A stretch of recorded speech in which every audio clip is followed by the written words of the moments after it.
गीता गोड़ छू के गोड़ लागत ही। आप सबके नमस्ते प्रणाम करते ही। आप सब हमरे गाना सुनिया। आप सबके सामने एक बहुत प्यारा कलश गुठाई गीत लेकर आई ही, मजाकिया टाइप का है। आप लोग सुनिया और कमेंट करके बताइया कि हमारा गीत आप सबके कैसन लगा। धन्यवाद।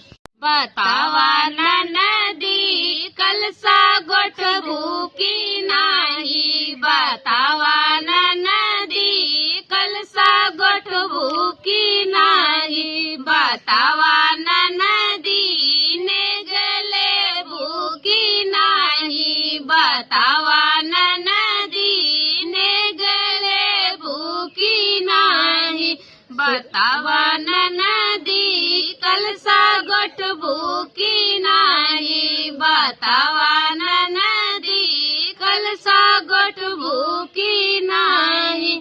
सोना जिने मांगू नंदी चांदी जिने मांगू, सोना जिने मांगू नंदी चांदी जिने मांगू, बतावा नदी पीतल लेबू की नाही, बतावा नदी पीतल लेबू की नाही, बतावा नदी कलसा गोठबू की नाही, बतावा नदी कलसा गोठबू की नाही। गाय जिने मांगू नंदी भैंस जिने मांगू, गाय जिने मांगू नंदी भैंस जिने मांगू, बतावा नदी बकरी लेबू की नाही, बतावा नदी बकरी लेबू की नाही, बतावा नदी कलसा गोठबू की नाही, बतावा नदी कलसा गोठबू की नाही।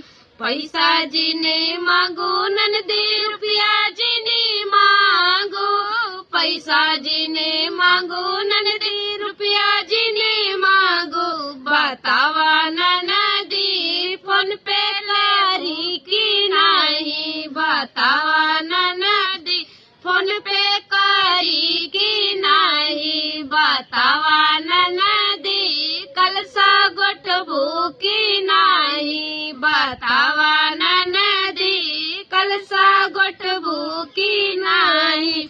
भैया जिने मांगू नंदी भतीजा जिने मांगू, भैया जिने मांगू नंदी भतीजा जिने मांगू, बतावा नदी हर वाले भूखी नाही, बतावा नदी हर वाले भूखी नाही, बतावा नदी कलसा गोठबू की नाही।